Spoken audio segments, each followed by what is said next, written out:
The first tear slid down her cheek before she could stop it. Lily Hawkins clenched her jaw, eyes burning, holding the straps of her backpack so tight her knuckles turned white. The hallway of Greenwood Academy echoed with footsteps, lockers slamming, chatter bouncing off the high ceiling. Outside, rain crashed against the glass doors, turning the world beyond into a blurry gray smear. And right in the middle of it all, the billionaire's daughter stood there crying. It took less than 5 seconds for the laughter to start. Is she seriously crying? Relax, princess. Your daddy will buy you a new day. Did the credit card decline or what? A group of students walked by, snickering openly. One girl pulled out her phone. Someone record this, she laughed. Victor Hawkins's daughter actually has feelings. Lily squeezed her eyes shut. She wanted to disappear. Her project, a handmade science model she'd spent hours building, lay in pieces at her feet, smashed by an accidental bump in the crowded hallway. Bits of cardboard, wires, and tiny LED lights floated in a small puddle of dirty rainwater dragged in from outside. Someone walked right through it, crushing what was left. Oops, the boy smirked. Guess Daddy can just buy you an A. More laughter. She tried to hold it in. She'd learned how. Smile, nod, pretend it doesn't hurt. Don't give them anything they can use. But today, something cracked. The tears came anyway. Please, she whispered, voice shaking. Just leave me alone. No one listened. Half the hallway kept moving, pretending not to see. The other half watched like it was some kind of show. No one helped. No one bent down. No one said, "Hey, that's enough," until he did. The sound of the laughter blurred into the background as a simple, steady sound cut through it all. The squeak of a mop on wet tile. Adam Carter, Greenwood Academy's janitor, rounded the corner, pushing his cleaning cart. Middle-aged, tired eyes, work boots worn from long shifts. His gray school polo clung to his shoulders from the humidity that always followed the rain. He saw the puddle, the broken project, the circle of kids, and then he saw her. Lily, shoulders shaking, tears falling freely now, staring at the floor like if she raised her head she'd shatter. He didn't think about who she was. He just thought, that's a kid, and she's alone. Hey, he said, voice firm but calm. That's enough. The laughter stumbled, then stopped. Some students rolled their eyes. A few turned away like they'd been caught doing something minor, not cruel. A girl with perfect eyeliner and a practiced fake smile scoffed. Relax, we didn't touch her. We just... Adam looked at her. Just one long, steady look. It was amazing what you could say without words. The girl shut her mouth and grabbed her friend's arms. Whatever, let's go. The crowd scattered, their interest gone now that it wasn't fun anymore. Silence crept back in, broken only by the distant thunder and the hum of fluorescent lights. Lily didn't look up. Adam set the mop aside and crouched down until he was eye level with her. Hey, he said softly, I'm sorry about your project. She swallowed hard, lips trembling. It's fine. He glanced at the ruined mess soaking in the puddle. Doesn't look fine. She let out a small, broken laugh that turned into a hiccup. I worked on it all night, she whispered. I thought if it was perfect, maybe... She stopped herself. Doesn't matter. Adam glanced around. Students pretended not to stare. Teachers pretended not to notice. Come on, he said gently. You don't have to stand here. She finally looked up at him. He didn't see a billionaire's daughter. He didn't see the Hawkins name. He saw a 14-year-old girl with rain in her hair, tears on her face, and a look he recognized all too well. The look of someone who'd learned it was safer to stay quiet. What's your name? He asked. Lily, she whispered. Okay, Lily, let's get you out of the hall. You're shaking.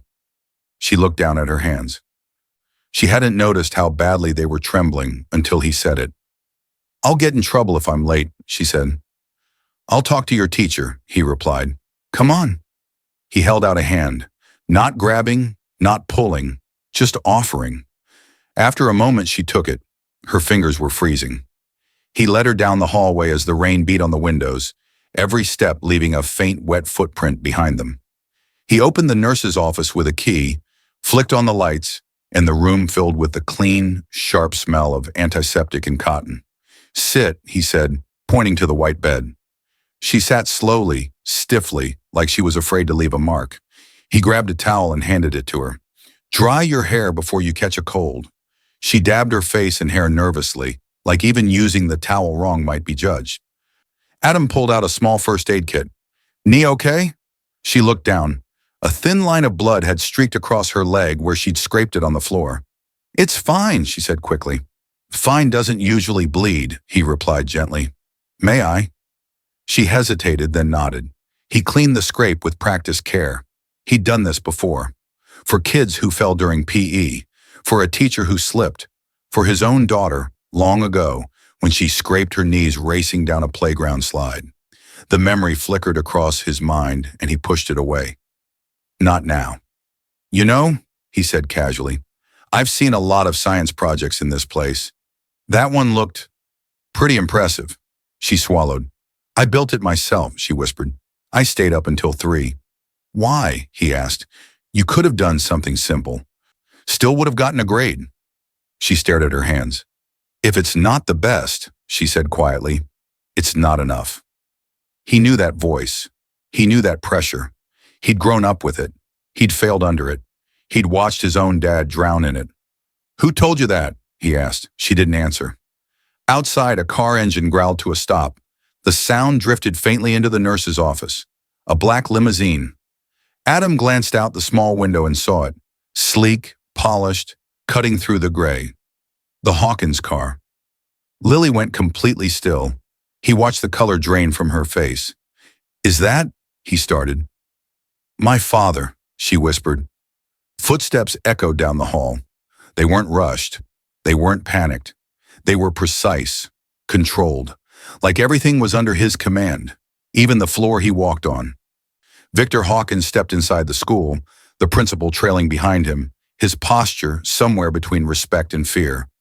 Adam had seen men like him before on TV, boardrooms, news clips, award ceremonies, men whose names were on buildings, men who fired hundreds with one email, men who could buy a town and never visit it. He'd never expected to see one walk through the same doors he mopped every night.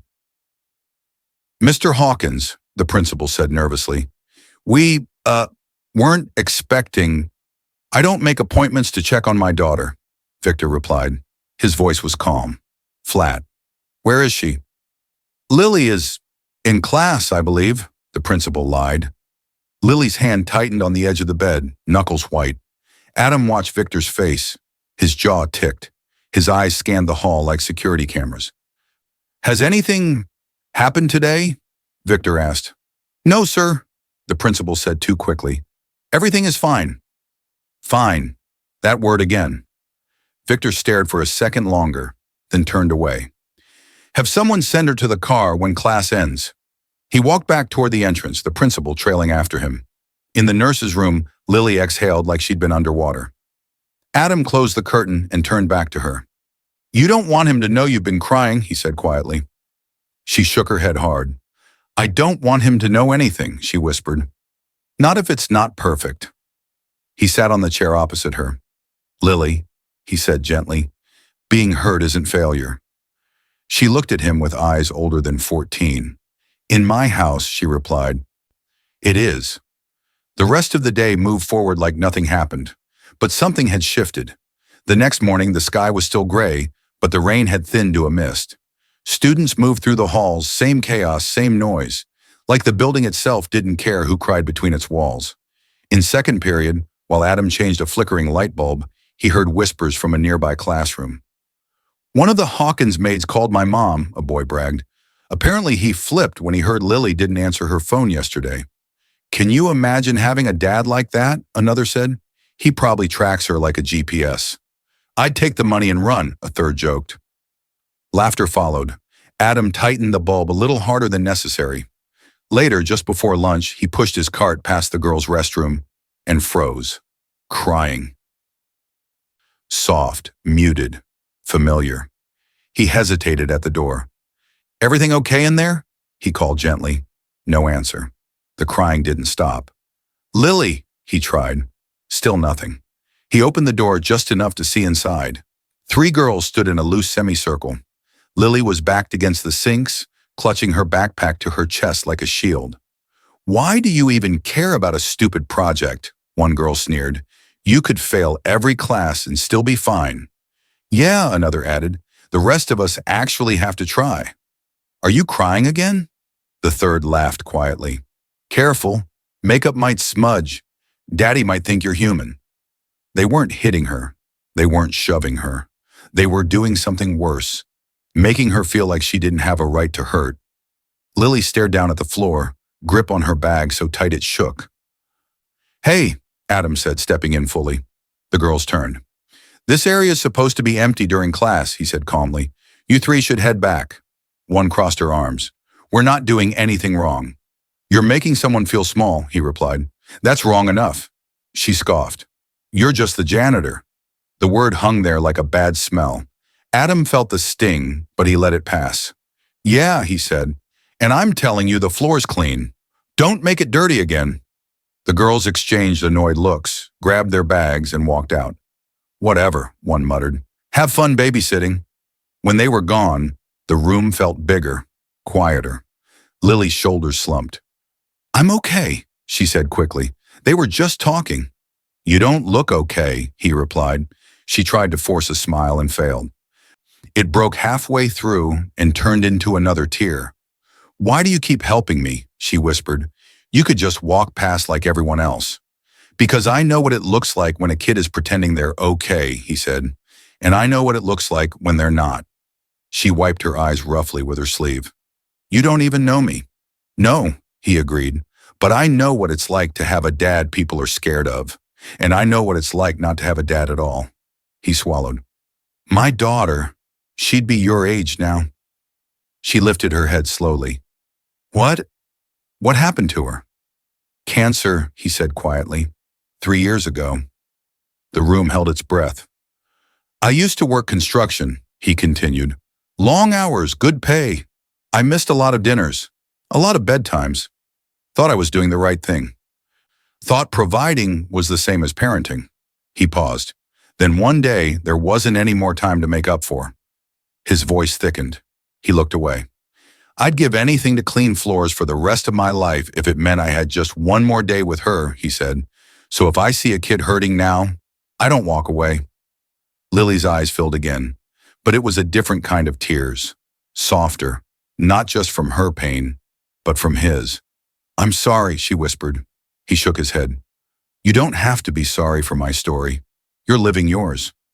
She let out a weak laugh that cracked. "My story feels like a prison sometimes." "Prison doors still open," he said gently, "usually from the inside first." The bell rang in the distance. "You'll be late," Lily said. "I'll write you a note," he replied. He walked her toward her classroom. She hesitated at the door. "What if they laugh again?" she asked. "Then they laugh," he said. "But you still walk in, because you're not walking in alone."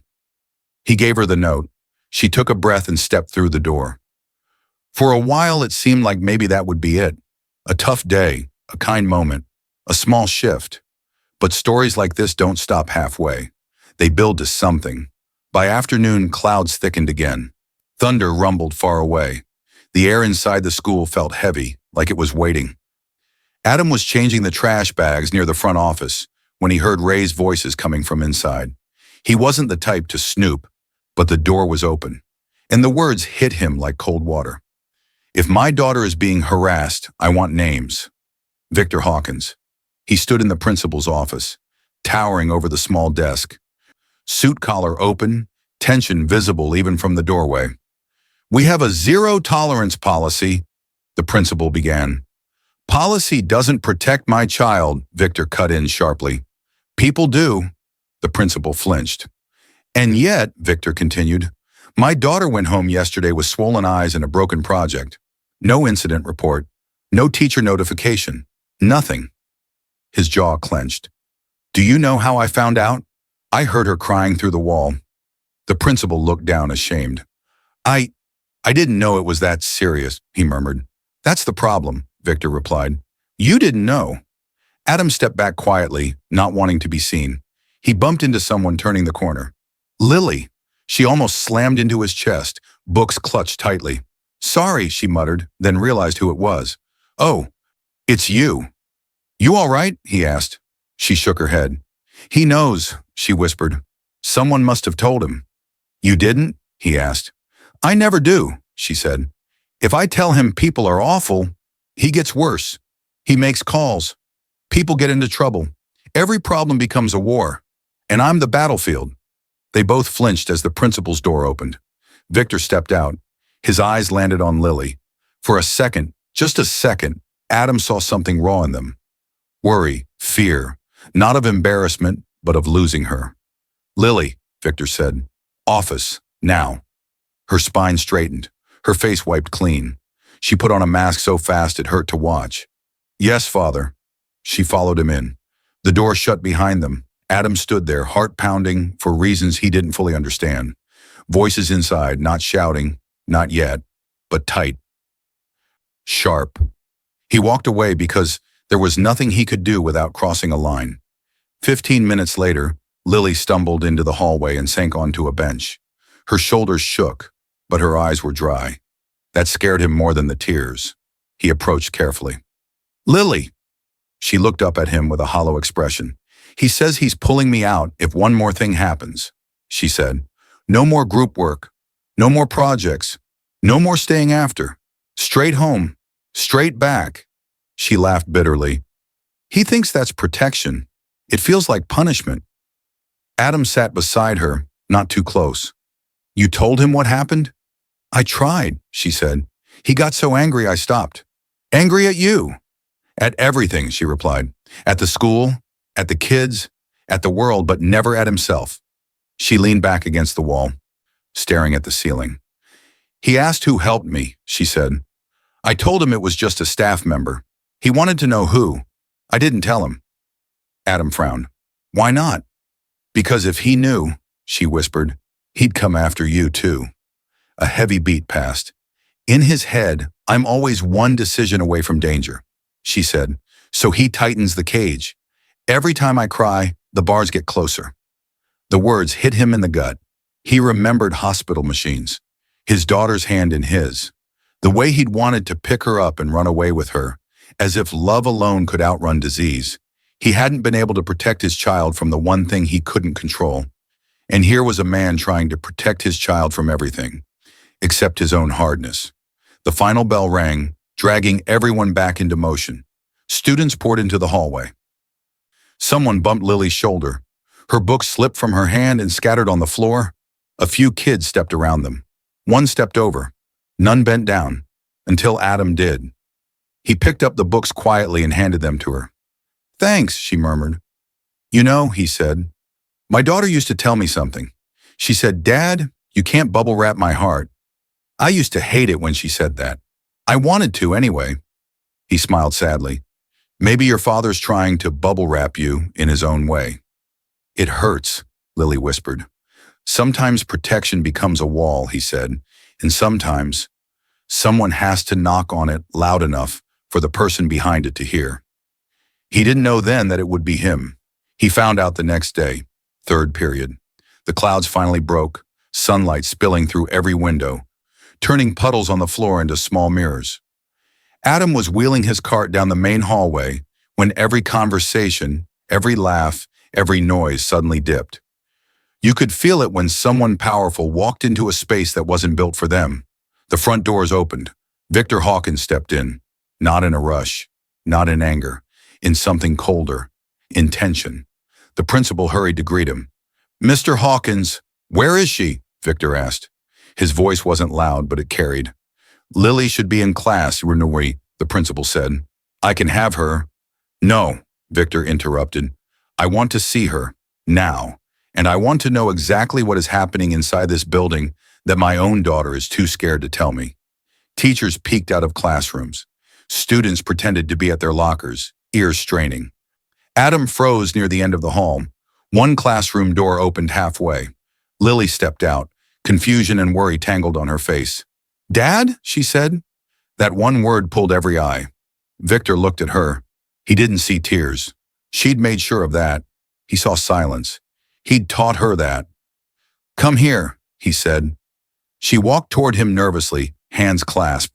Principal hovering, teachers watching, kids pretending to text while recording everything in their minds. Victor studied her face. "Have you been hurt?" he asked. She swallowed. "I'm fine." He closed his eyes briefly. There it was again, the word that kept lying. Adam felt something rise in his chest. Anger, grief. A memory of a girl in a hospital bed saying, "I'm okay, Dad," while her heart monitor slowly told the truth. He didn't walk toward them. His feet simply started moving, and he followed. Before he knew it, he was standing within earshot. The principal cleared his throat. "We take bullying very seriously, Mr. Hawkins. We're addressing—" "Bullying?" Victor repeated sharply, turning to the principal. "So there is bullying?" Well, we had one incident with a project. One incident that left her sobbing into her pillow," Victor said. Lily closed her eyes. "And no one thought to tell me," he continued. "We didn't want to escalate," the principal began. "That's the problem," Adam heard himself say. The word left his mouth before his brain could stop it. The hallway went absolutely silent. Victor's head turned slowly toward him. "Excuse me?" Victor asked. Every eye in the hall flicked between them. Janitor versus billionaire. Mops versus money. Adam swallowed. His heart raced, but his voice didn't shake. "That's the problem," he repeated.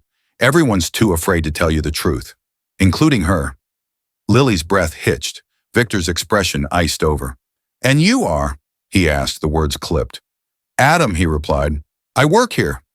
"You're a janitor," one boy whispered under his breath, just loud enough.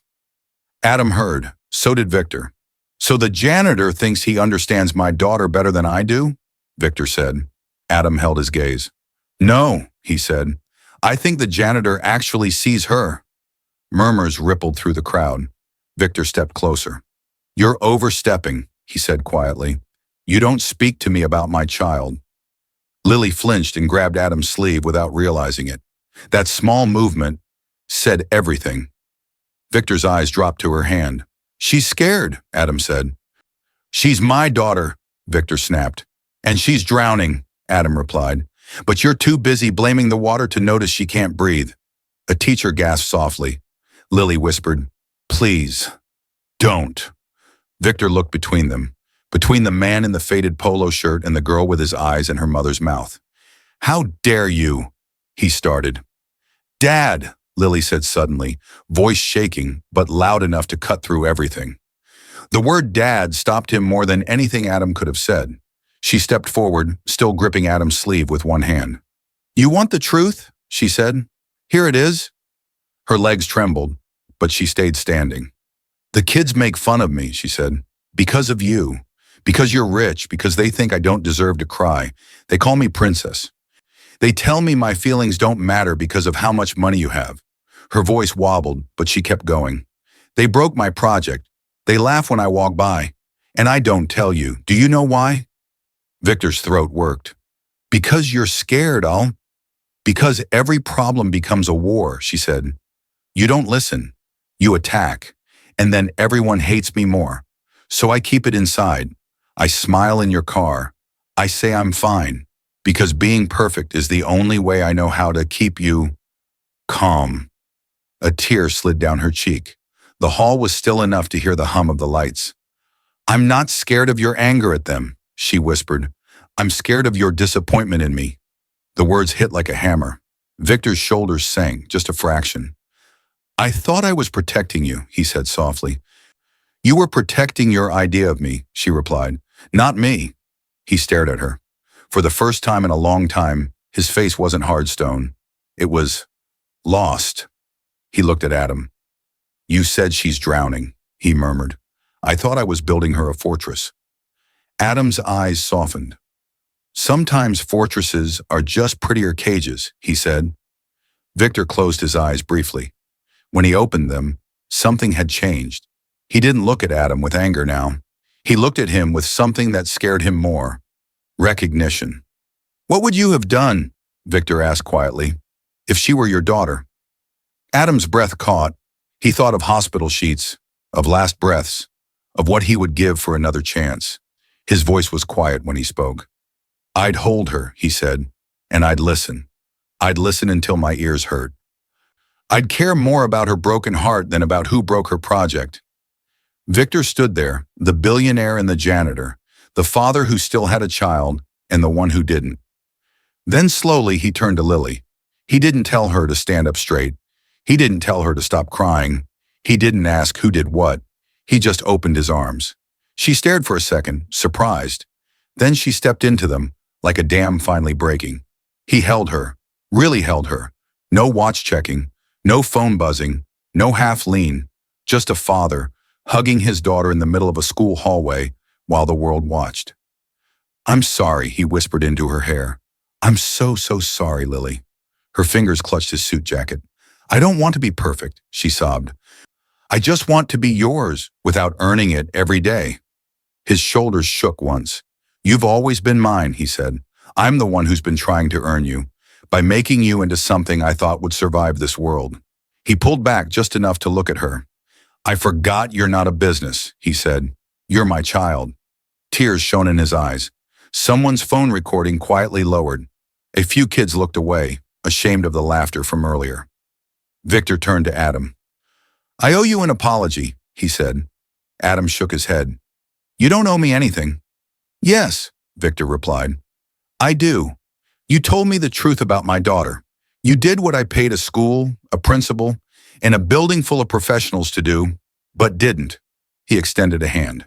Not the hand of a billionaire sealing a deal. The hand of a father asking another father for help. "Thank you," he said simply. Adam took it. Lily wiped her face and looked at Adam with a small, wobbly smile. "Thank you for seeing me," she whispered. He smiled back. "Anytime, kiddo." Later, the three of them sat in the nearly empty cafeteria. The rain had started again, softer now, tapping gently on the high windows as if the sky was exhaling. A mostly untouched sandwich sat in front of Lily. A coffee cooled in front of Victor. Adam drank water from a paper cup.